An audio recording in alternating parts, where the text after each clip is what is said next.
Well, hi, everybody. In today's video, I'd like to take a few minutes to talk to you about separable differential equations.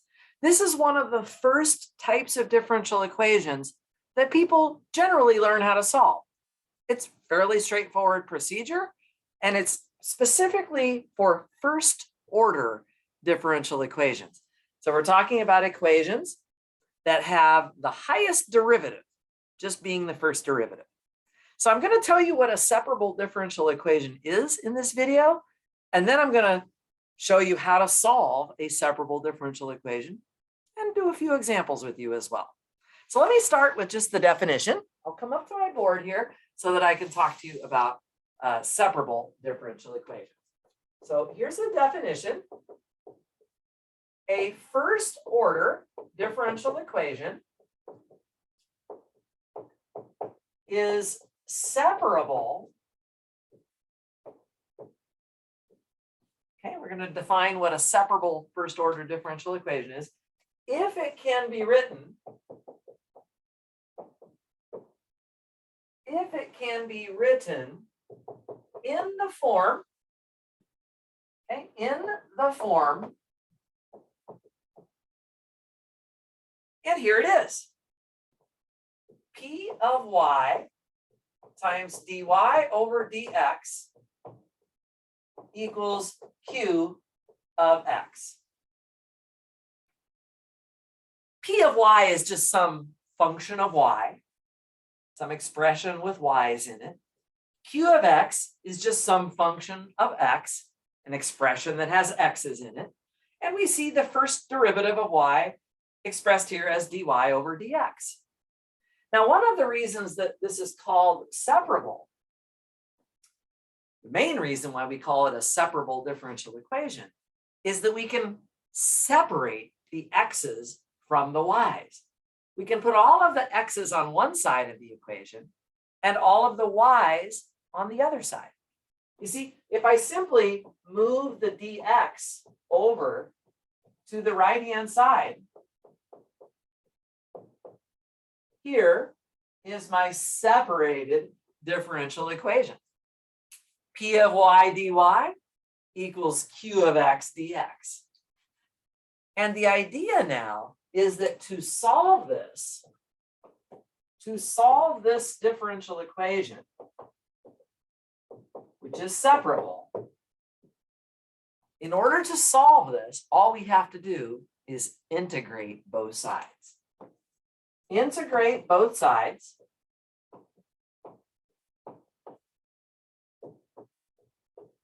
And if possible, solve for y. Sometimes it might actually be that the expression involving y on the left side is hard to actually just isolate the y from. You could have some algebraic expression here that involves a fairly complicated looking formula that has y in it. And it might not be possible to just do any basic algebra to isolate the y. But if possible, that generally is what we would want to do. And when we do that, when we solve for y, we are actually solving for y explicitly. We are explicitly solving for y. In other words, we're isolating y by itself. If we're not able to do that, we can still integrate both sides. And what we'll end up with is an implicit expression with y in it. And that would be something we could settle for. But when possible, if possible, it's a great idea to try to explicitly solve for y. So without further ado, let's just try an example or two. I'll come over here and let's do an example. This will be the first example right here. Let's solve y prime equals y squared divided by x squared plus 1. Okay, this is a first order differential equation. I don't know yet if it's separable or not. We would have to do a little bit of manipulating with this equation to see if we can separate the x's from the y's as expressed in my boxes here. One thing that you'll notice is that in my definition, instead of writing y prime for the derivative, I wrote it as dy over dx. And in this particular topic, it's a good idea to do that. So I'm going to take the y prime and I'm going to rewrite it as dy over dx. Okay? And what you'll maybe notice here, guys, is that it is possible to move things around and get all of the x's on one side and all of the y's on the other side. Namely, what I can do here is I can divide the y squared over so that it's underneath the dy, and I can multiply the dx up to the right-hand side and put it on top of x squared plus 1. You see, now on the left side, everything has y in it. On the right side, everything has x in it. When you're separating these variables, guys, it is very important that the dx and the dy stay upstairs. If you have fractions like this, nothing necessarily wrong with that, but the dx and the dy need to be on top, because when you integrate both sides, which is the next step, right? It says integrate both sides. When we integrate both sides, it doesn't make sense for our dx or our dy to be underneath a fraction. So I want to have them on top, on both sides of my equation when I get ready to do the integration. Feel free to pause the video if there's anything here you need to ponder a little bit longer or just want to reflect on for yourself. I encourage you to do that as you're taking notes. It's also important to be thinking about what's going on here. And I certainly don't want you to feel rushed through this. If you do need to pause the video, there's nothing wrong with that. In order to do these problems, guys, we do have to be able to do integrals. That is kind of a prerequisite for everything having to do with differential equations. So these are both integrations that are relatively doable. On the left side, I'm simply integrating y to the -2 power. And I can do that by just using the power rule of derivatives in reverse, right? So if I integrate y to the -2, I'm going to get negative of y to the -1, but I'm going to write that as -1 over y again. And then on the right-hand side, when I integrate 1 over x squared plus 1, I might recognize that that has an antiderivative that's equal to the arctangent of x. Now, in both cases, guys, both of these integrals are indefinite integrals. There are no limits of integration on the integrations that we are doing here. So we're not evaluating these expressions at a lower or an upper limit. However, one thing we do need to remember about indefinite integrals, about antiderivatives, is that they come with a plus c. Right? You hopefully remember from calculus that antiderivatives or indefinite integrals should be expressed with a plus c. C is a constant. In reality here, there's really a plus c on both sides of my equal sign. However, I don't need to write down a constant on both sides. They wouldn't necessarily be the same constant, but what I can do is I can kind of just assume that I have subtracted whatever the constant was from the left side and put it on the right side. In other words, what I'm going to do here, guys, is I'm only going to put a plus c on the right-hand side.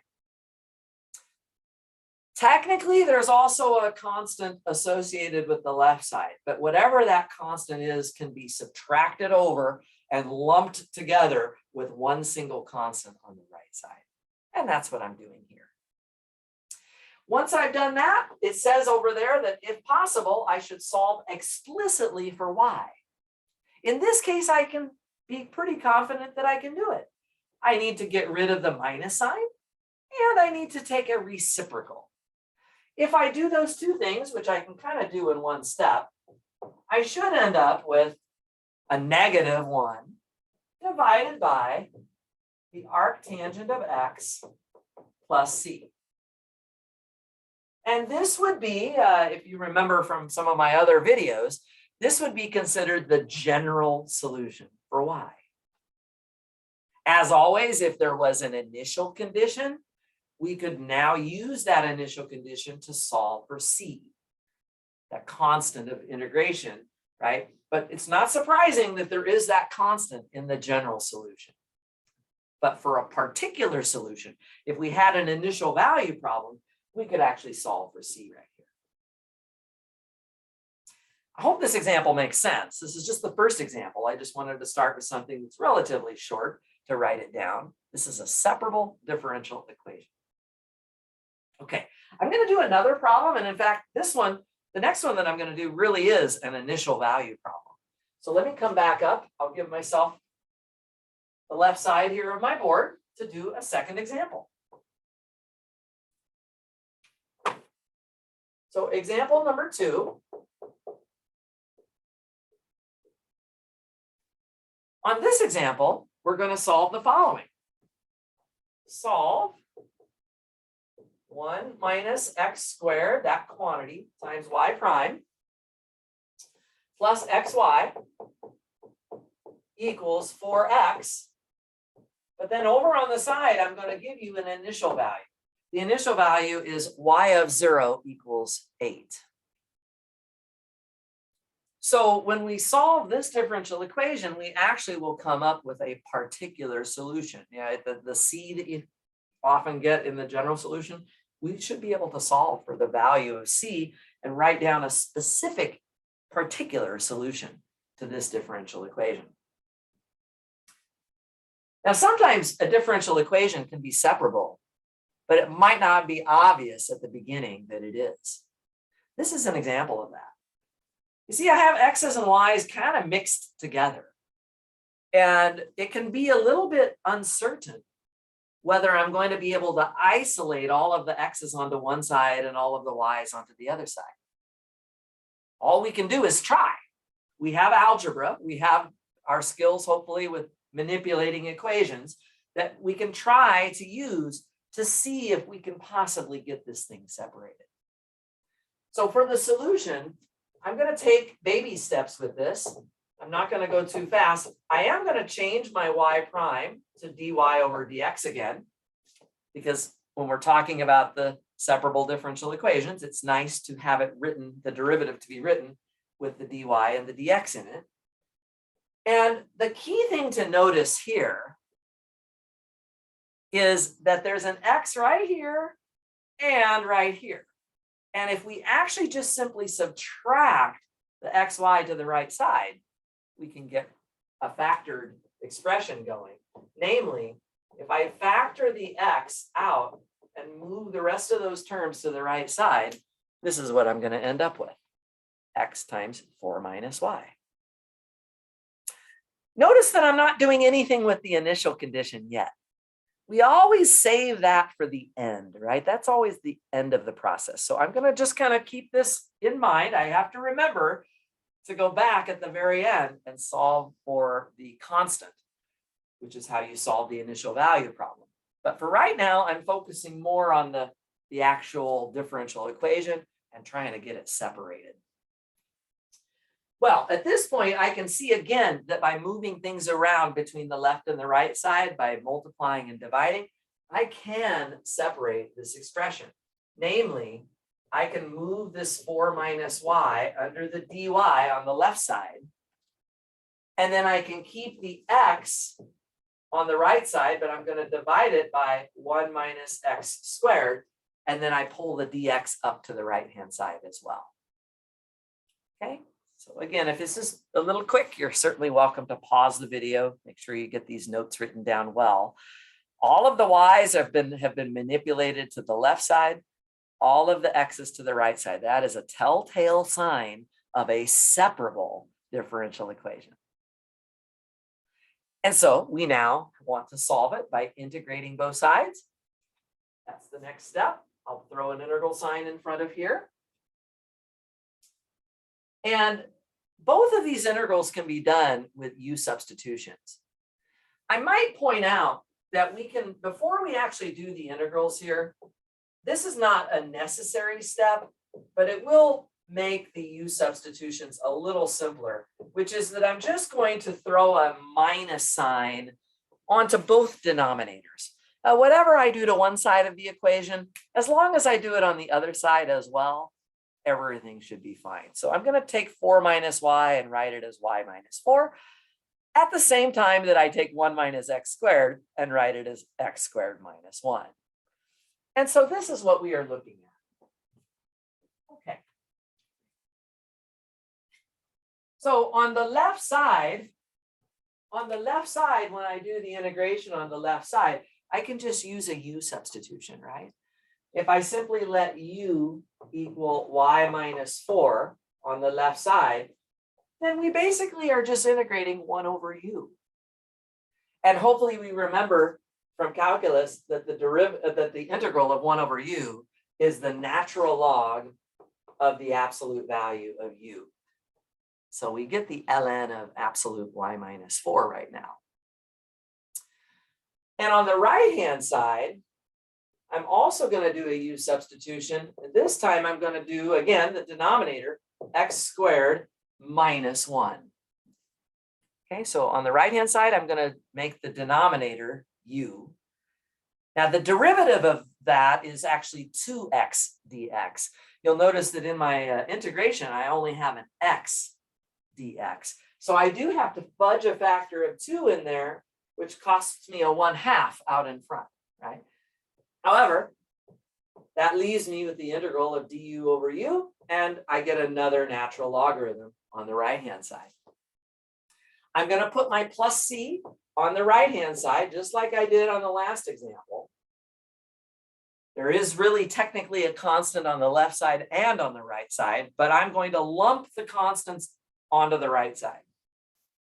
If they're not the same, I'm going to subtract them from each other and keep all of that constant stuff together just on the right-hand side of the equation. But what we have right now, my friends, is an implicit representation of the solution to this problem. It's implicit. I don't actually have it solved for y yet. In order to solve for y, right here, in order to solve for y explicitly, I will now have to do some algebra. I have to get rid of the natural logarithm. I have to get rid of the absolute values, and I have to add 4. And I actually need to do those steps in that order. What's on the very outside, on the left side, is the natural logarithm. So I need to get rid of that first. And the way to get rid of a natural logarithm is to use the inverse function, which is the exponential function. I am going to exponentiate both sides of this expression. You see, when you exponentiate a logarithm of anything, you just get that thing. Right? The e, the exponential, the e and the ln cancel, in other words. So if I take e to the ln power of something, the e and the ln go away. We just have whatever that something was. Of course, on the right-hand side, I have to do the same thing, which means I'm exponentiating here as well. I'm actually going to write this completely out carefully for you. So it's e to the whole right-hand side. Now, I'm going to do a few steps here. The first thing I'm going to do, you see this plus sign right here? This plus sign in the exponent? I have a little property of exponents, right? So if I have, e to the alpha plus beta, right? We know, hopefully, that that is just e to the alpha times e to the beta.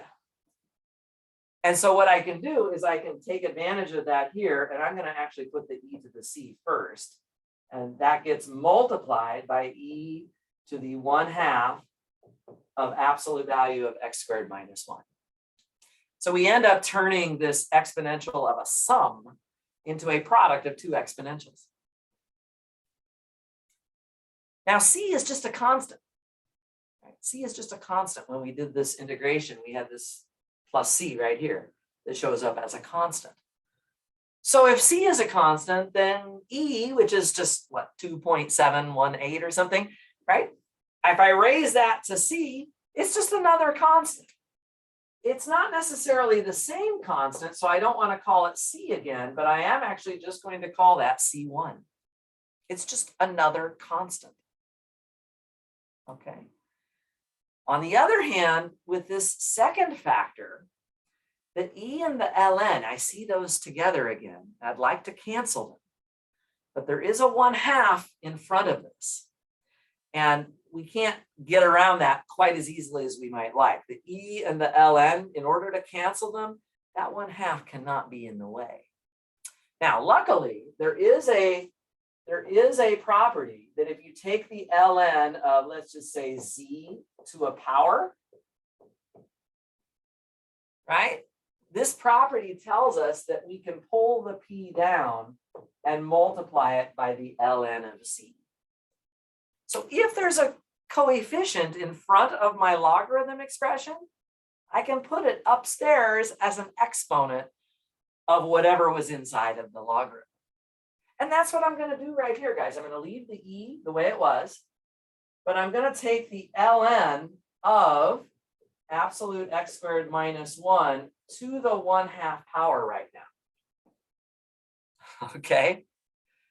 This is mostly just algebra. This isn't really part of the differential equations theory so much. It's just doing some algebra to try to solve for y.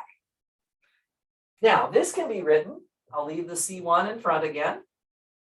The E and the ln can now be canceled, finally. And we're left with just the part in the parentheses, which I'm actually going to write it as a square root. The square root of the absolute value of x squared minus 1. The square root is really just the 1/2 power of x squared minus 1. And I'm allowed to just write it as a radical here.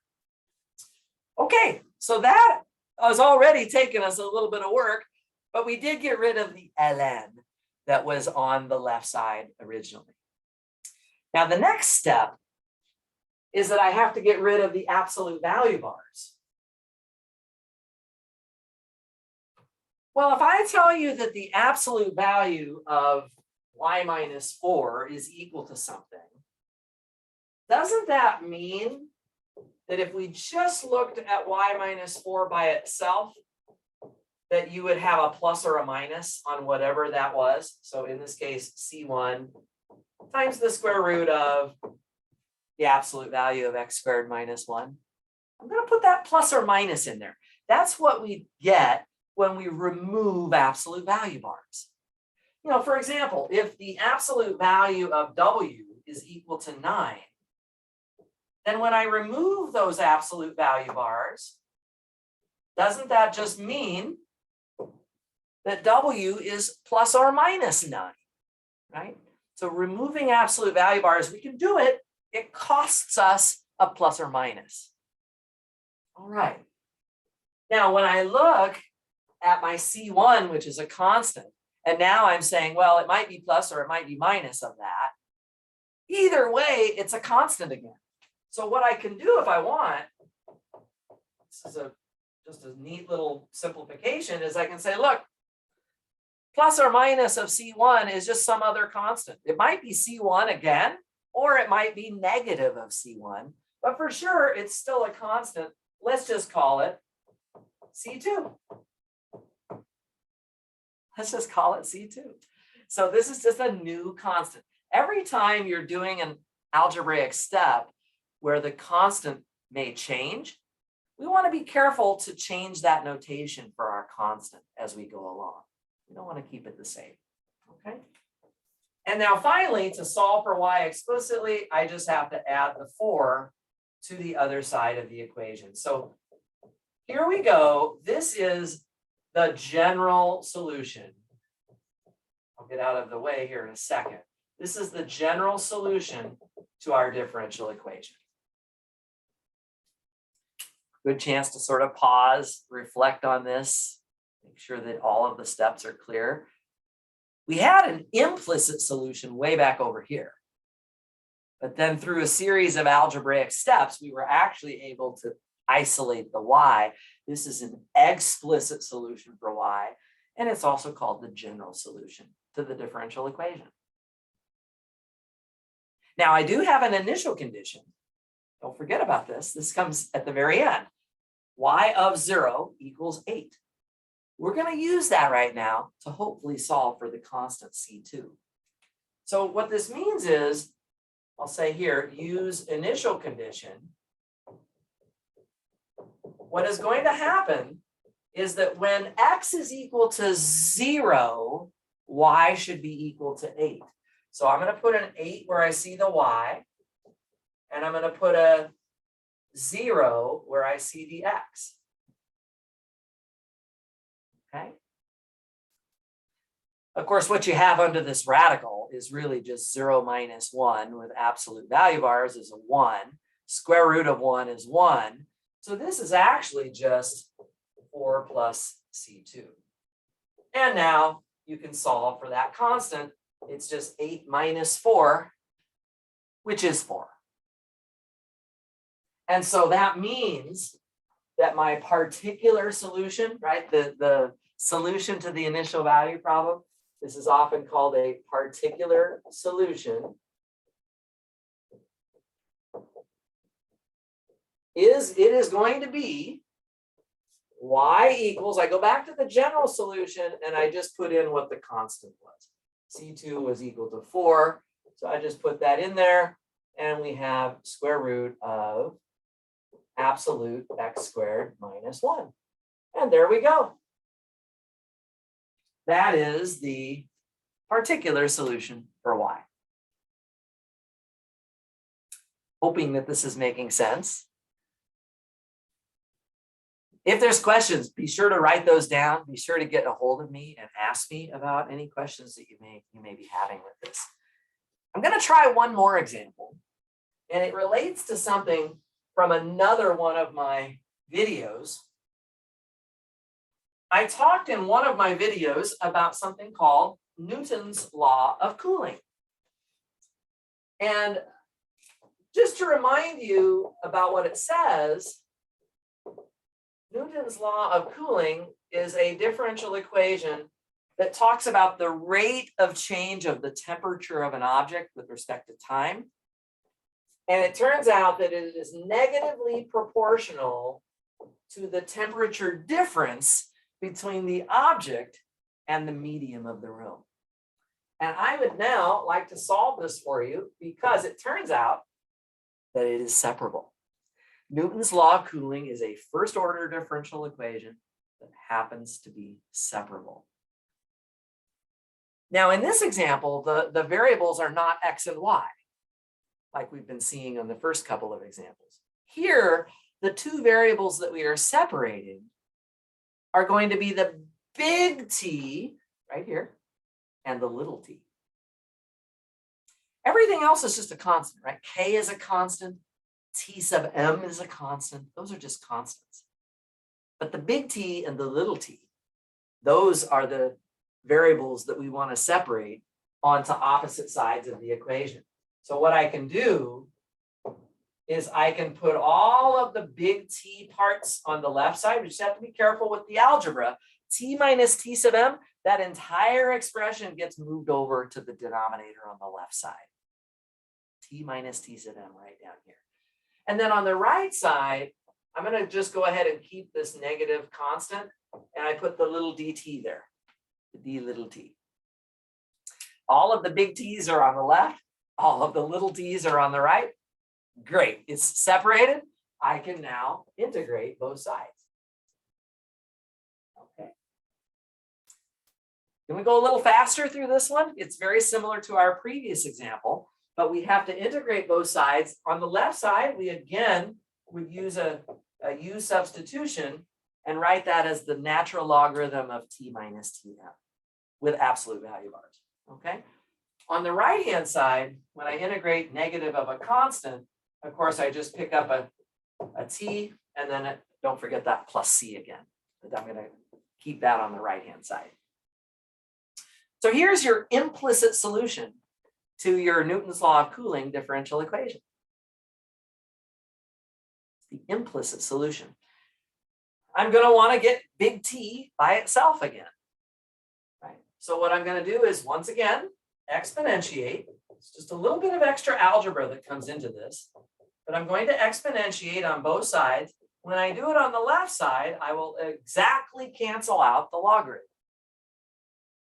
And when I do it on the right side, I will just be exponentiating the entire right-hand side.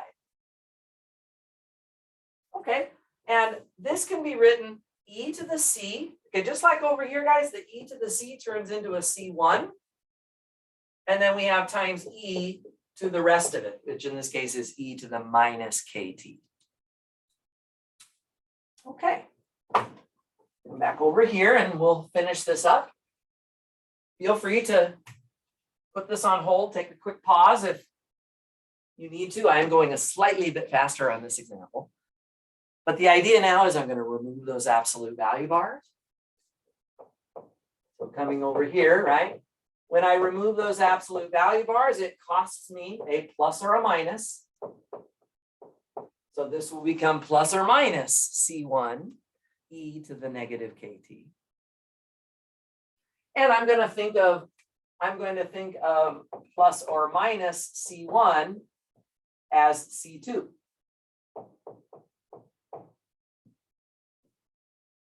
Just like before. And now I'm going to add the T sub m to the right-hand side, and this will isolate the temperature. I'll remind myself it's a function of T. It is simply T sub m plus C2 e to the negative kt. There you go. And it's nice to draw a graph of this just to kind of visualize what's going on. This is an analogy would be if I bring a hot cup of coffee into the room at time 0, maybe the temperature of that hot coffee is right up here. But maybe the room temperature, which I'm assuming for now is a constant, maybe that temperature is down here somewhere. So what's going to happen is that, well, at time 0, e to the 0 is just 1, and we're going to get T sub m plus C2. So here's T sub m, and if we add C2 to it, this is going to be the initial temperature of the coffee or the object, whatever it is. But as time goes forward, I just want to remind you, K is positive. In Newton's law of cooling, K is always positive. As time goes forward, this exponent becomes a larger and larger negative number. And when you raise e to a large negative number, you're getting something that's going closer and closer to 0. So how much you're adding to the T sub m is actually becoming less and less that you're adding as time goes on. And it's actually going to follow an exponential shape. It's an exponential decay shape that looks just like this. This is how the temperature of the object evolves over time. And it makes sense. This hot cup of coffee is going to cool down quickly at first. But as it gets closer and closer to the temperature of the room, it becomes more stable. And the temperature change is not nearly as dramatic. And then we see that as the graph flattens out, that reflects this idea that the temperature is almost becoming a constant. This is the explicit formula for that final temperature. Be careful, guys, not to confuse the differential equation, which is this thing on the left, with the solution to the differential equation. Right? This is the differential equation. I see the derivative of the temperature right here. On the right-hand side, I actually don't have a derivative at all. I actually have an equation, a formula for the temperature. If somebody asks you to solve a Newton's law of cooling problem, where they maybe give you the temperature of the medium, maybe they give you the initial temperature of the object, right? And they throw some numbers your way, and you just need to sort of start plugging them in and working it out, right? That is all done without any of the calculus at all. In other words, we don't have to go back every time we see a Newton's law of cooling problem and go through all of this. I've just done it for you right here, this one time, right now in this video, and here's the result. And we can run with this result. We can start from this point going forward to solve any particular word problems, for example. Those kinds of word problems don't really involve any calculus anymore. It becomes mostly just about playing with this equation, which is free of derivatives, it's free of integrals, it has no calculus in it. It's mostly just crunching numbers, plugging numbers in and solving for whatever, either the temperature of the object or maybe the time, or there's different things they can ask. But it's going to be using this equation. In another video, I'm going to have an actual example of something like that. It's not really going to be focused on the solution to the differential equation itself, but rather on using that solution to then solve a real world problem. But I'm going to save that for another video. For now, I just wanted to show you several examples of separable differential equations. The idea is to get the two variables, x and y, or little t and big T, whatever they are, onto opposite sides of an equal sign, and then integrate both sides and solve for your unknown function algebraically from there. I hope that this has made some sense, guys. If there are any questions, please do let me know. I'm always happy to help. And I wish you the best with your learning on this. Be sure to keep in touch. I look forward to talking to you all again soon. So take care and bye for now.